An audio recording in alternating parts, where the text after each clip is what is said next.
Hello, I am Jonathan Green, and I am a member of an organisation which is called Fighters Against Racism. It's pretty self-explanatory, but don't sort of assume it's any kind of social justice warrior kind of bullshit like the sort of thing you'd see on BuzzFeed. Let's pretend they don't even exist because they're that horrible. This is a sort of thing where it's just saying that everybody's welcome in things like martial arts. I personally do historical European martial arts, but it can apply to any related things and combat sports and you name it. And it's there against basically actual racism, as in your sort of Nazi level stuff. And I know people say, oh well, that's all gone.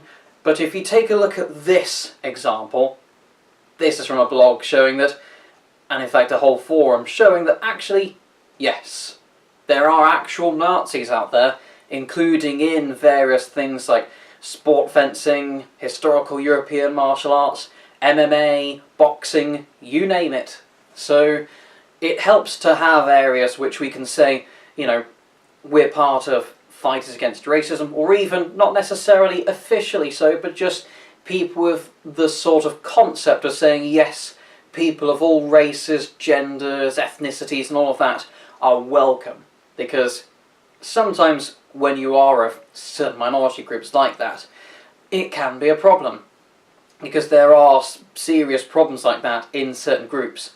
And having that label or something else to show that yes, it's, you know, safe. I know they bandy it around the internet with the whole safe space and ha ha ha triggering, but actually genuinely, you know, safe from being potentially persecuted up to and including murdering people. Let's not forget that sort of thing does happen.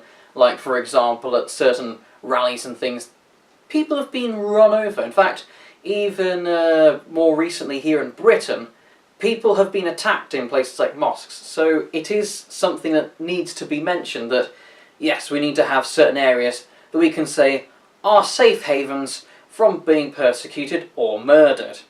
Because it seems weird to have to designate areas like that within great countries like the United Kingdom and the United States, but apparently it does need to be done. So there we are. If you should so wish, feel free to join. It's free. I mean, obviously I paid a bit of money to get this t-shirt, but it's a typical t-shirt cost. It's not a premium thing. It should also be mentioned, I've probably said this a bit late, but I'm not an official representative. The person who runs it is David Rawlings, another historical European martial artist, and there are others quite closely, you know, sort of associated as well.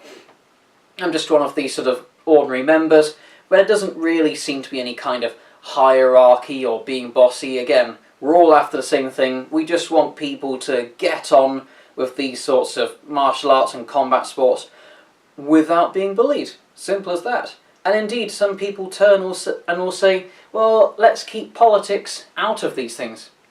I agree. In that case, you know, you just say, everybody's welcome. You don't need to have a F.A.R. branding on you like I've got emblazoned on my chest. All you just need to do is just be welcoming to these people. It's just, again, for some reason, this has to be explicitly mentioned rather than just an obvious fact. And in fact, I think I should address some groups who will start trying to argue why they should, you know, go around and start being hateful towards people. So to those of us who are going on about things like our cultural heritage, let me remind you that what made countries like Great Britain and America great and free from oppression was the fact that our ancestors, even as early as even as late as our grandfathers, fought against people like Adolf Hitler to keep our streets safe. So by trying to recreate Nazism, you are not ridding the country of evils, you are actually causing the evils you say you're trying to protect against. Any number of times you can say people like the immigrants and the Muslims and the black people are invading and causing problems, but actually the only people who are causing problems at the moment are Nazis, at least in aggregate. Obviously with every single group there will be at least some examples of people who are criminals, in the same way as there are white people who are criminals, black people who are criminals, young, old, male, female, it doesn't matter. That shouldn't be used as an excuse to target an entire group for being ridden. And in the same way as we have things like, you'll say, oh, well, what about the Muslim terrorists? Well, to the same extent, we also have Nazi terrorists. But we're all sensible enough to know that white people aren't inherently bad.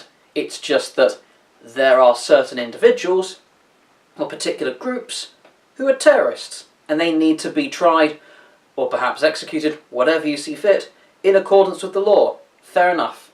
But for the rest, who are just trying to get on with their lives and enjoy things like these sports and martial arts, that shouldn't be used as a weapon against them. Someone who looks vaguely similar to you has done a bad thing, therefore you are also bad. That's stupid.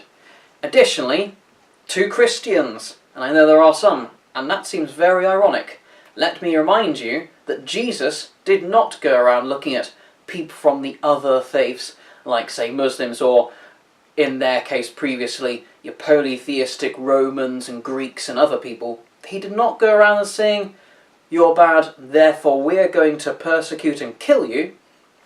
What did he do? He actively welcomed them and explained the gospel of Christ to them. Remember that. And indeed, he explicitly said to love your neighbour. So if your neighbour happens to be a different skin colour, or a different gender, or a different faith, that should not matter. Because if you truly follow the gospel, then the love of Christ will be universal. If you're an atheist, remember what I've said already. If you are trying to make society great, or make America great again, fair enough.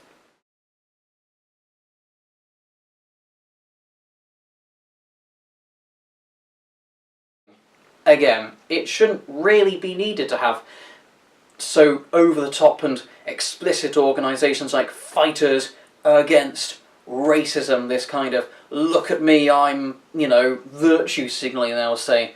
It shouldn't be needed. But it is. Because there are people out there who are actively causing problems. And I am fortunate to say that in my particular area, in my club, we don't have any of those problems. But this is to say, yes, here is an example of something that's perfectly fine. Not to say we're amazing and superior, we're normal. This, being against racism, being against bullying like a wanker, is normal. Doing things that are nasty to people just because of some arbitrary difference is not normal. So let's keep it that way, and make our countries and our martial arts great by allowing all to join and showing them all the ways. Thank you for your time. If you have any questions or concerns, please do so in the comments. I will listen and try my best to explain and answer, and I'll leave some links in the description to the relevant organisations. Thank you for your time, and goodbye.